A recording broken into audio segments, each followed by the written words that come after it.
zonna ez'abadde mu kuba abantu basukamanja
Essomero nkyaliwo nga bwolabye mu vidiyo eyo gy'olaba kati eri ku lukyuliro tubadde eyo nga bali mu kubba bululu kiyinza okutegeezaako gwe omulungi ali mu tulaba akaseera kano era yeyo ensasage ebaddewo era nga munnamawulire wa NTV bamukubye bubi nnyo nnyo nnyo nnyini ddala. Munnamawulire wa NTV bamukubye bubi nnyo nnyo era ali mu ddwaliro kiyinza okutegeezaako gwe omulungi atulaba akaseera kano bwetyo embeera eriwo era nga abasajja abadde bali mu kubba obululu. Osobola okuddayo mu vidiyo ezo n'olaba ekigenda mu maaso. Got information yesterday about, we've been getting information every day about what the regime is trying to do to rig the election in Kawempe, and we've been getting different pieces of information as we've been giving it to you. But today we got information, yesterday, in fact, yesterday in the wee hours of the morning, because when we got that information we started monitoring that place. We got information that there is a house in Namere where regime thugs have converged to rig our election in Kawempe North. We've been monitoring that place since yesterday, and the neighbors have also been assisting us with information about the cars which have been going in, getting out, the borders, the operatives. Sadly, even some EC officials were seen at that place. So when we got that information, today we decided to go there with the press and went with our leader of the opposition, Honorable Joel Senyonyi, and the candidate himself and other comrades. We went there and caught them red-handed, removing number plates of vehicles, which, as you always know what they do in by-elections, those cars without number plates are the ones they use to transport those political ballot papers. We went in there, asking them what was going on, because there were UPDF people, there were people in civilian clothes, but having guns. There were other thugs, and you could see that there was criminality going on in that place. The response was violence. They started beating up people. You can see what they did to me. One of the thugs came for me and hit me with a baton on the face here, on my right side of the face. They beat up the journalists who were there, confiscated their cameras, took their phones, and so that is the state of affairs. From there, as you saw, we went to report the matter to police. We interacted with the DPC and all the others that he was with. He said he was mobilizing people to come with us to the scene and all that until he disappeared. We waited and waited for an hour and nothing was going on. If people come and report that there is a crime going on at a certain place, what we expect of the police is to rush immediately to that scene before those people change and try to sanitize the place. But we realized that the police was unwilling to respond swiftly, to go to that place and see what was going on. Basiwa ne banyabo ebade bigenda maso mu kulonda bizemu. Era katwetogerera twafune nye information nga bucha olunaku lwajjo waliwo ennyumba mu kitundu kye bayita Namere we badde bana abasajja ba rigimu we babbira obululu we bakolera efujjo lyonna lyonna we bategekera efujjo we bagala tukolako olunaku olw'enkya. Timu yaffe okulembeddwa leader of opposition nange kenyini ne candidate waffe n'abalala tudduse etugendayo naye okuva jjo tubadde tufuna updates eza buli dakiika nga batubuulira ebigenda mu maaso ku kifo ekyo. Emotoka nga ziyingira zina number plate zifuluma nga tezirina number plate nga bazikiramu omwo nga abantu balaba abayingira ne bafuluma n'ebibox n'ebirala. So ne twagala okumanya ki ekigenda mu maaso ne tugenda ne tutuukayo era ne tubabuuza kiki ekigenda mu maaso wano kubanga tusanzeyo amagye ne tusangayo abantu ababadde mu byambalo bya bulijjo naye nga balina emmundu amawulire n'abirabo byonna byonna ebibadde bigenda mu maaso. Ne tusangayo efujjo lyonna lyonna ne badde bakola mu kubabuuza ne beebuzaabuza instead mu kifo ky'okutubuulira kiki kye babadde baliko ne batandika okukuba abantu ne bakuba bannamawulire ne bagezaako okuwamba kamera zaabwe era ezimu bazisigaziza ne bakola efujjo erya buli kika erya buli ngeri. Era wetwogerera nange kennyini waliwo oyo bakifeesi abo angubye batuuni wano omulaba ne kati wakyazinga. So kyanaku nnyo nti Museveni byali ali mukola. Of course tugenda maaso n'okufuna information buli dakiika ku kye bagezaako okukola. Bakimanyi nti tebalina kalulu ne 10% ne 5% also agiweza mu Kawempe North. Kakati okuba nti bali desperate bagezaako okubba akalulu naye batusanze tulaba. Tugenze bwe tuvuddeyo ne tugamba ng'abantu abavunaanyizibwa ne tugamba katugende ku poliisi tuwabe omusango. Ne twogera ne DPC n'agamba kanzije ate kanzije. Ne tumugamba waliwo we babbirawo obululu era nga tubadde gye tuli. Ne tulaba essaawa nnamba ng'eyise kubanga oli bwe bagamba bali mukola omusango wali poliisi kye tukisuubira okukola kwe kudduka bunambiro n'etuuka ku kifo ekyo naye ne batulaga tebabadde batwala budde bwabwe clearly nga tebaagala nakutwala state. Tugenze actually ne lope ne tugenda ne wa CID ne tumugamba kale bwe mba temwagala agendeyo katuwandiike n'agamba mulinde DPC. Ate DPC abadde tekyalabika okusaawa eyo ne tugamba katuveeyo. So twagala kubalabula abo abantu eggwanga lyonna libatunuulidde efujjo lyemukola n'ebikolwa bimuli mukola ensi yonna yonna ebiraba. Mwebale nnyo. Kasabe candidate n'ayongerezeeko ku nsonga eyo. Abantu b'ensi eno eggwanga mu kiseera kino ndowooza liteeka amaaso ku Kawempe North. Mugenda kulaba bingi naye bannakawempe North mbakoowoola abali mu buyinza si beeteefuteefu okubanga wabaawo akalulu ak'amazima n'obwenkanya. Muteekwa okwesitukiramu mmwe bwennyini ne tulwana okulaba nga tufugaza effugabbi erigenda mu maaso. Tubadde mu maaso g'ekisolo, waliwo ekisolo bakiyita hydra mu Lunyanyimbe, sinnamanya linnya lyakyo mu Luganda. Agasajja gakawuula gakanywa musaayi tugeŋŋanze era ne gagugumuka nnyo nga gajjako number plates ku mmotoka endala nga bamaze ozisiba bazibisse nga balina bye bakola munda mu nnyumba. Tetusobodde kubeŋŋanga kutuuka munda mu nnyumba naye embeera bw'ebadde efaanana ya bumenyi bw'amateeka kyokka nga bakuumibwa abakwata mmundu nga bali mu byambalo ng'era olaba nti basirikale ba UPDF. Abalala nga beesibye amaaso gaabwe nga bakozesa ebiwero ebya kyenvu, abalala nga bambadde ennyambala ng'olabira ddala bakifeesi. Ebikolwa byabwe byakubba obululu ng'emmotoka nnyingi ezipaakinze nga zonna zisibiddwako namba plates bajjako emu ku emu, endala we bazisiba. Weewe ekibondo kyabwe we kiri, ababbi abo basangibwa nammere mu kaseera kano gye bali. Kyannaku nnyo nti olubatuuseeko, kuba omugenyi yenna bw'aba atuuseewo oyaniriza mwanirize ne mwogera, naye bo bagugumuse ne batandika kulwana n'okukookinga emmundu, era bakubye ebyasi, batukanyugidde amayinja. Botunulira emmotoka ya leader opposition bagikubye endabirwamu emabega n'amayinja agamu gagudde munda. Bannamawulire bakubiddwa bubi nnyo be tubadde nabo, abalala kamera zaabwe zitwaliddwa, amasimu gatwaliddwa ababbi abo. Abalala waliwo n'ekibondo ekirala we kiri, naye nabo tugenda benganga. Bakulirwa Kapiteni Tasobya, akola mu Yiso, y'omu ku abo abali mu kuluka olukwe ku Bombo Road awo.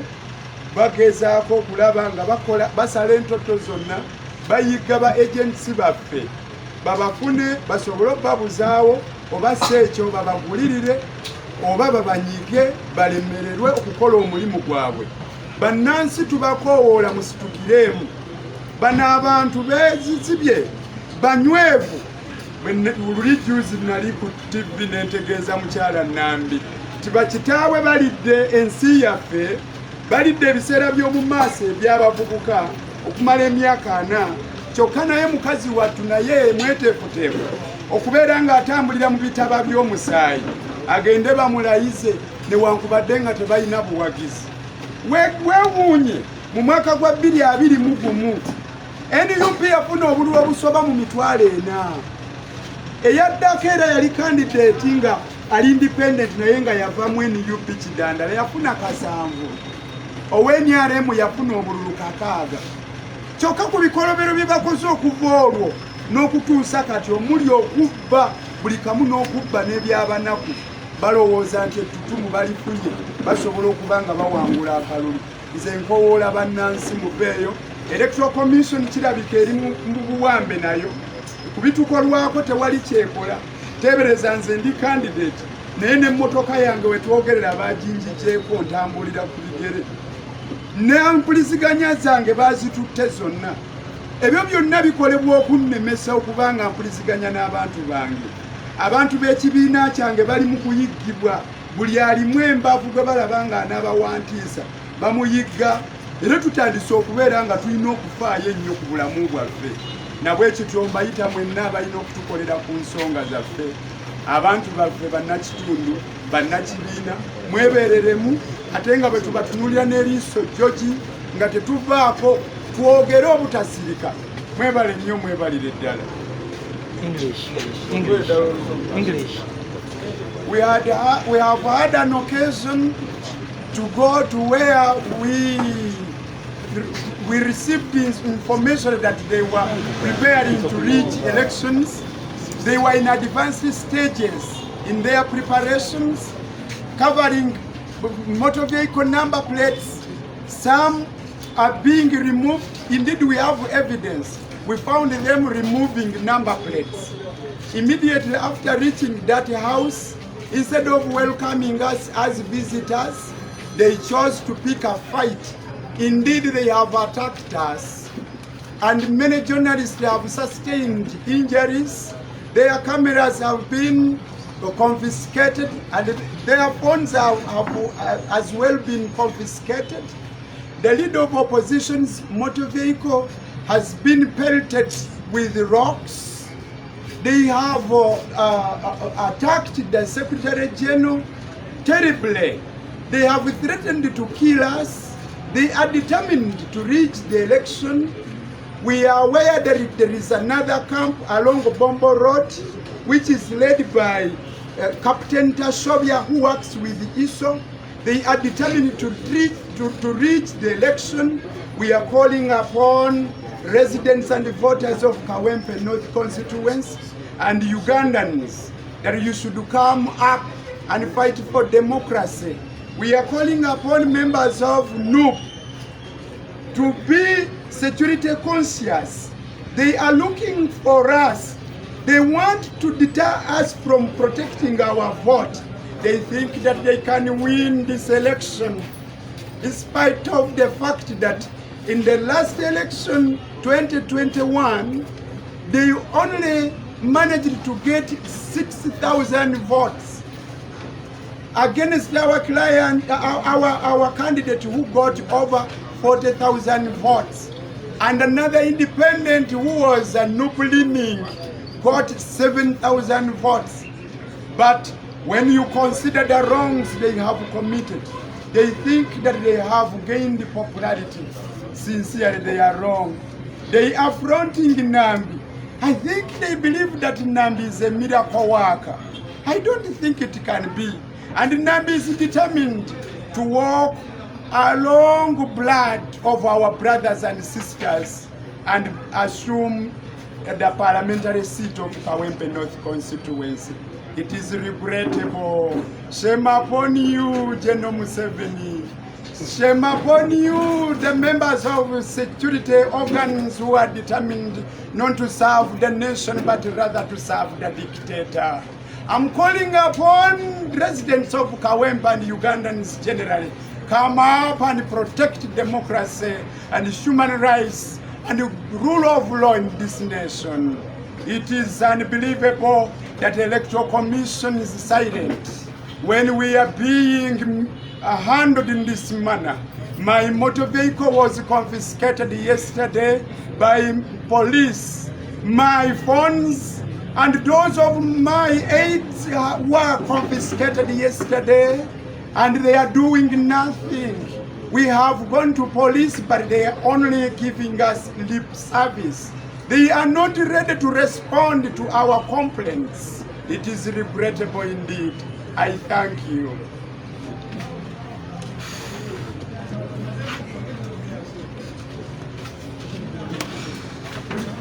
Masebo ne banyabo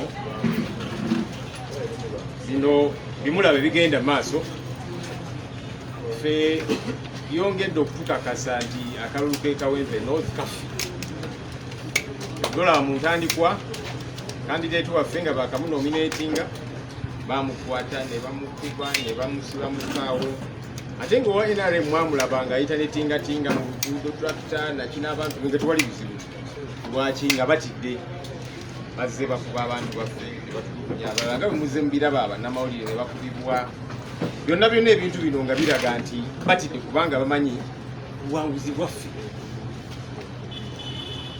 era amawulire gano bwe twagafuna mu nnyumba eno eri mu Nammeeri nti waliwo ekikyamu ekikolebwayo ekyekuusa kalulu motoka ziyingira bwe zifuluma tezirina namba plate ezimu namba plate nga bazikyusiza n'ebirala abantu bayingira bangi ku bodaboda buli kanaku era mu kufuna information eyo tugamba ketugende tukakase information eyinza n'okubanga nkyamu waba ofuna amawulire bwe gatyo kiba kikulu kugenda okukakasa kugendayo ne candidate waffe naye bwe tutuuseeyo ekikakasiza nti amawulire ge twafunye matuufu tusanze era bali mu kukuula amaplates mu mamotoka agamu era ne batwekanga tugamba bannaye kiki ekigenda mu maaso wano kuba tulina bituze tuwulira kigenda mu maaso wano ani abayise tugaa tituzze kulwana wano kuba tewali kikyamu kigenda mu maaso nimutubuulire ntubuuza ani nnyini wano era kyekigenda mu maaso nga mulimu abasirikale abamu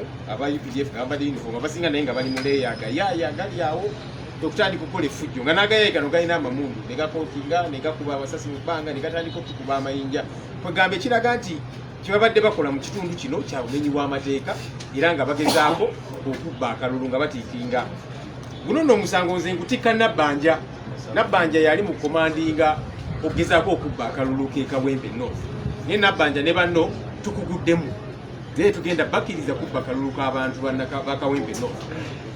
Nabbanja zaagamba nti kaakati aba NUP twawulidde ndayisa okutiikinga obululu n'agamba nti omubaka Namugga omubaka Muwanga Kivumbi nti simanya balina egyo batiikingira obululu akola reverse psychology kubanga amanyi kye bali mukola Nabbanja kyali mukola ne banne so ng'agezaako okukozesa reverse psychology okubuzaabuza bannansi Nabbanja ne banno tubavuddemu era nga tetugenda kukkiriza kubba buwanguzi bwa bannayuganda ng'abagunjufu kozi tusanze embeera eno kubanga mu kugenda twagambye tekyetaaga nakuteekawo mbeera yonna tuba tugenze apolisi ab'enjawulo naki security gye tubeera nayo just nga tugenze tuwayemuko n'abantu bano nga tuyinza n'okusanga nga mawulire ge batuwadde nga si matuufu naye olw'embeera gye tusanzeeyo nebakuba abantu betugenze nabo SG ne bamukuba wali omunnamawulire wa NTV Stephen Kibwika bamukubyekubye musajja wattu ne kamera ye ne bagiwamba ne bagitwala tubabuuza mufaaki bumba kimukola tekimenya amateeka ne bakuba amasasi mu bbanga nakine tugamba anyway katuveewo wano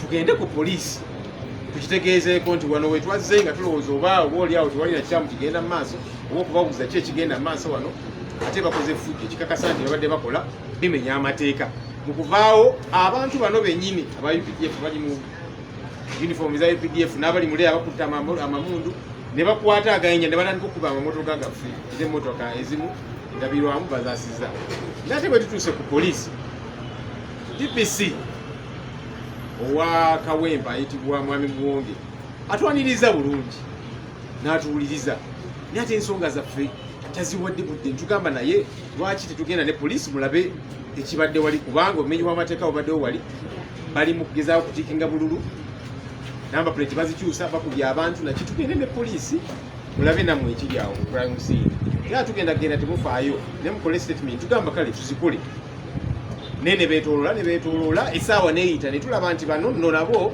bayinza okuba bali mutubuzaabuza eri bwe bamaliriza bali mukola ne statement tubaga nti kale statement tuziwandiike ne OCCID naye nga bonna bali mutubuzaabuza tugamba katufeewo wano kubanga abapoliisi nabo mu kifo ky'okutuyamba ate balinga abakolagana ne bali DPC Mwami Muwonge newankubadde otwaniriza bulungi naye engeri gy'otafudde ku nsonga yaffe obadde nga alaga nti ebintu bino obimanyiiko olinga protecting abali Electoral Commission tugikubira omulanga twagala otegeera oli mkyaki ku nsonga zino kubanga n'omu ku bubaka bwe tufunye ennyumba eno eri mu Nameeri Electoral Commission officials abamu babadde bagendayo ng'abantu babalaba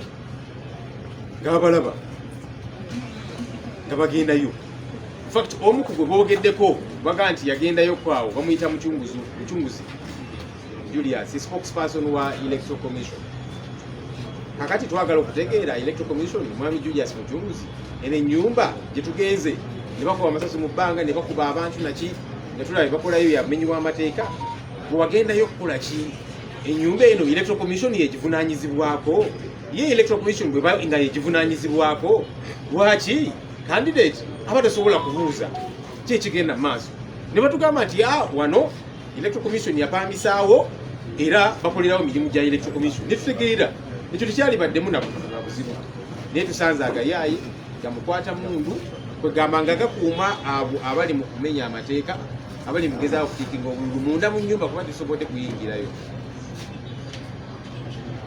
twagala okwowoola abantu ba Kawempe North okusookera ddala muddemu amaanyi kubanga bino ebikolwa byonna biraga nti obuwanguzi buli ku sayidi yaffe buli ngeri yonna tukeere olunaku olw'enkya tubeere babuufu kuba bano ababbi tubaguddemu babadde basuubira nti bajja tiikingira obululu tubaguddemu Nabbanja ne banne tukeere tulonde mu akaluluka tubeere n'empisa naye tuleme kukkiriza bano abayaayi okubba obuwanguzi bwaffe obuwanguzi butulimu ttaano naye twagala okulaba katusubire Electoral Commission egenda kuvaayo etunnyonnyole eno ennyumba yagipangisa kubanga babadde bagenda spokesperson wa Electoral Commission Julius Mucunguzi abadde agendayo mu nnyumba eno era nga banneiba mu kitundu omwo kubanga oyita mu mayumba mangi okutuuka ku nnyumba eno era nga abantu babalaba infact bo nga balowooza oba oli awo Electoral Commission awo yapangisaawo oba materials wezigenda okuva nga tebamanyi naye banneiba ne batagamba ati waayi mucekinge mwe muli mu kalulu mwina ne candidate kwekugendayo twagala answers naye baleme kulowooza nti obuwanguzi bwaffe banaabubba. We have been monitoring a couple of situations. You see, the regime, because it is fearful, it knows that the Kawempe North by-election is a done deal, it is a win for NUP. You have seen the acts they have been engaged in all this while to show clear fear. Immediately after our candidate got nominated, was brutalized. Meanwhile, the NRM candidate was working with a tractor tinga-tinga in the road with her supporters and so on. It is okay, it's campaign time. We don't begrudge her about that. But the challenge is, as you're letting the others have a field day to campaign, you don't want us to campaign. People have been beaten, people have been brutalized and so on. And you wonder why. We got information about this house where some sinister activities have been happening according to several people within the neighborhood. They told us they kept seeing Electoral Commission officials going to this house, in particular, the spokesperson of the Electoral Commission, Julius Muchungu, has been to this house several times. So people thought maybe the Electoral Commission hired that house for its activities for the by-election and so on. So people told us, anyway, you go and check and be sure, because they normally see cars entering, they come out without number plates and so on. So we said, let's go peacefully to find out what's happening there. If indeed this house belongs to the Electoral Commission for this period, we would find out and look with our candidate, and that would be fine. But as soon as we got there, true to it, we found they were plugging number plates from some cars. True to the information we have been getting. Because they have been plucking off some, then they change and put others to disguise, then others would move out without number plates to go and do whatever confusion they were involved in. What we learned is that inside this house, they were taking ballot papers. In trying to engage to establish who owns this house, who is in charge here, and so on. These people did not even want to listen to that. Some were in UPDF uniform, others were in plain clothes, pulled out guns, and they began to fire in the air. Said, anyway, let's leave this place and go to police. Because initially we went thinking, we just engage, maybe it could even be a false alarm. False alarm. So let's go and tell police about this situation. As we left, they began to, the same guys, some in UPDF uniform, others in plain clothes holding guns. They got rocks and hit our cars, broke some of the windscreens and all of that. Hit up people. SG was beaten up. The journalist called Stephen Kiwika, who belongs to NTV, was beaten up so badly, and his camera was taken away. He said, but if what you're doing here does not break the law, why are you beating up a journalist? Why are you taking his camera? Clear criminality. We know that this vote rigging is being orchestrated by Nabanja herself. She's the one planning all of this, and by the way, she's a resident of Kawempe. She has been trying to do reverse psychology, saying some of our leaders, Honorable Namuga, Honorable Mwanga Chivumbi, that they are involved in ballot critiquing and so on, to play reverse psychology, because Nabanja knows that's what she's commandeering, that's what is happening within their camp. But good enough, we have fallen in their plan. We have landed on it. What? When we went to police, we met the DPC of Kawempe, Mr. Mwonge. He welcomed us nicely and so on. But Mr. Mwonge did not attend to our matter. We said, can we go with police so that you see the crime scene? Because what has happened there is criminality. He said, okay, let's see, maybe record statements first. Said, okay, can we record the statements? An hour elapsed. They didn't want to attend to us, even the OCC. And we said, can we record statements? Let's wait for the DPC. The DPC had run away. We tried to look for him, we couldn't get him. Clearly showing that maybe DPC, Mr. Mwonge, even though he received us nicely, he knew about what was happening. That's why he didn't want to move quickly. We want to call upon the Electoral Commission to come clean on these happenings. Because your official, the EC spokesperson, Julius Muchungu, has been seen severally by neighbors within that area going to this house. Does this house belong to the Electoral Commission? Did the EC hire it? And for what activities? And if so, why did they not want to explain to us so that we know what's happening there, given that this is a candidate whom our party has fronted? What are you hiding exactly? We hope that the Electoral Commission will come clean on these matters. But for us, we are emboldened because the win of Kawempe North is in our hands. We are encouraging people, wake up early, go and cast your vote, protect your vote. Because the rigging plans that they had, we have managed to expose them and thwart them. Thank you.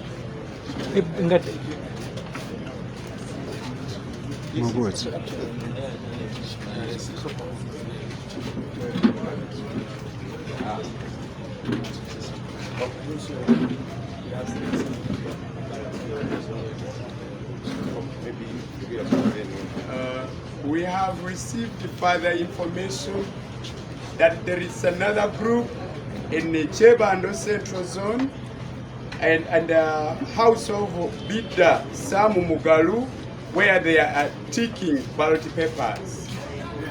We appreciate the vigilance of Ugandans, especially in Kawempe North constituency, who are giving us information every time they get to know about these wrongdoings. We encourage you to continue offering us that information. We shall not hesitate to let the world know about it. Basebo ne banyaba abalungi twongedde era okutegeezebwako nti waliwo n'ebifo ebirala gye bali mu kukola ebikolwa byebimu eby'okutiikinga bu ballot papers. So nno bwe twali mu electoral commission wano juzi twababuuza wa ballot papers ababbi b'obululu gye bazijja ng'ate tebatubuuliranga amatama ntengo. Kakati tumanyisibwako ebifo bingi gye batiikingira. SG waliwo n'ewalala gye mpulidde batutegeezezza nti ku Summit View Ekololo bwe bamaze okulaba nga wano abantu b'omu Kawempe North balaba nnyo amaaso moogi ne basalawo batandule ebigere bagende eyo ewalala ku Summit View nayo batiikinga, n'ewalala bayitayo Kyebando Central Zone. Waliwo amaka g'omwami omu bamuyita Bidda Sam Mugalu bali mu kutiikinga. Bannansi tubeebaza olw'okubanga mutuwa amawulire. Amawulire ago gajja kutuyamba nnyo, ate buli lwe munaagatuwa tetujja kulekeraawo okubeera nga tugabuulirako abantu b'ensi. Ekirala ab'ebyokwerinda tusaba obbategeezaako, naddala poliisi. Bwe tuleeta amawulire gye muli ne mutafaayo kukola birina kukolebwa, tujja kukunga bannansi babeere nga be batuyamba, kubanga be bakama bammwe. Bwe muba mulemereddwa okukola omulimu gwammwe, bakama bammwe era basobola nabo okwekolera. Kale watya singa twasoose ne tukunga bannakawempe North ne tugenda nabo mu maka ago gye batiikinga obululu, oba oliawo byali badde byanjawuloko, naye twalowoozezza nti tubeere bantu balamu, tugende mpola mpola twogere ne bannaffe. Bwe tusanze ebikyamu ne tubitegeeza poliisi, ate esazeewo okufuuka kyesirikidde. Tubategeeza nti mwalifuddeyo ensonga zino ne mubeera nga mwabasaale ku kukuuma emirembe, ku kukuuma demokrasiya. Naye bwe munaagaana nga tuyita bannansi nga babyekolerako. Mwebale nnyo, mwebalire ddala. Tufunye amawulire. Erinnya lyange nze Aloysius Buyondo nga nkwasaganya nsonga za National Unity Platform mu luka bwaffe gw'e Komamboga. Tufunye amawulire ku makya mu kifo kya Kanyanya Komamboga okulinaana faamu, kifo bakiyita ku faamu, waliwo kyaki y'abalokole. Abakulembeze nga muli n'emmotoka z'aba RDCs bakedde ku makya kuyingiza ebintu bye tususpectinze okubeera nti bululu mu kyaki eyo, era bagaddewo ne tulaba abantu nga bali omwo beetooloola balina bye bakola. Tetubagadde ku confronting olwa security yaffe olw'ensonga ebadde entono. Ekyokubiri, nfunye information mu kifo kya Komamboga Central Zone ewa Digida waliwo ebigenda mu maaso. Ekyokusatu, ku PDM office essaawa zino bavuga abakyalo okubajja mu Busonda, babakuŋŋaanyizaawo, bakozeseza PDM okuba nti as a mobilization tool bakulirira abantu babawa obusente, abakyala bonna babakuŋŋaanya. Saawa zino piki zikola zisomba abantu. Tulabula bannakomamboga nti teweeteeka mu muzannyo guno kubanga tukulaba, era bannakawempe ne bannayuganda bajja kukolako nga bwe kyetaagisibwa. Twetaaga akalulu kano kabeere free and fair, tetwetaagamu muzannyo gwonna. Bannayuganda bakoowu, twagala ebintu ebiri transparent, buli kimu kitambule. Tulabula electoral commission ne ba RDCs be batusindiseemu nti mwegendereze ebikolwa bimuli mu kukolera mu bifo byaffe mwe tuwangaalira. Tubalaba era buli kimu tukitaddeko eriiso jjoji. Kale, bebi nga tumaliriza, manyi Honorable Nalukoola, tukulinze mu Parliament. Ndabeyo wano ababaka kambayite just mubalabeko abakulindiridde okwaniriza mu Parliament. Just mubalabe tebagenda kwogera olw'obudde. Ono omukulu mubanyi bano bali mwezi olunaalisubuga n'ensonga tugiriko serious, so tukulinze mu Parliament. Mbaka omukyala ow'empigi, ombaka owa ono Abasembabule, Honorable Nabbanja ali mu kubba obululu ate ali mu kwekwasa. Kale agenda kubyogera. Meya waffe owa Masaka City Honorable Florence Namayanja mukyawe kyogamba Lunyangolo ogamba Lukiga yes very briefly then Honorable Namuga ayogere namanya nabofige manya gange ndi mubaka w'Erubabo county Rukunjiri district mu Kigezeyo wara ndi wa FDC nainge gwa Katonga ekindese wano okukakasa Bannayuganda nti mu kalulu kano tulina candidate omu Honorable Elias Narukora era basebo ne banyabozi wano bapya appointment letter sawa mwendo ogw'ekiro kunsange nga nina wendi kumakalu era batukiriza okufuna appointment letter eteeka litukiriza era kyekindese wano mwena wali kulolimo olundi kugamba omukasheshe mwena mwisha tugerere Honorable Narukora kalulu mwebale munonga mwebale kumpuliki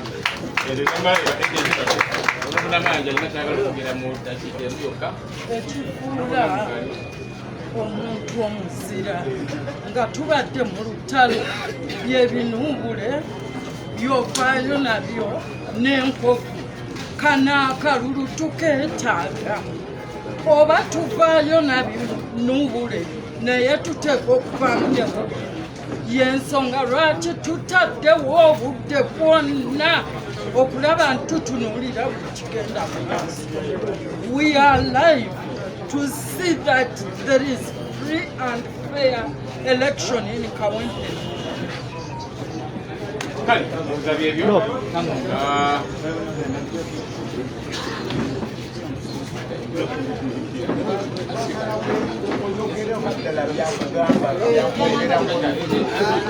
Kale Honorable Namuga kayogere very briefly aleje kutenda bafuli yako later Elinya Boret Namuga ensonga embuzi twakweya Honorable Nabanja amanyidwa nga Prime Minister wa Uganda eyagambye nti nina obululu bwenna printingisiza nyina ekkolero ly'obululu yenazimba ejjinja era eyo gye mbutiikingira mbuleete ng'atiikinzeeko candidate waabwe Nambi.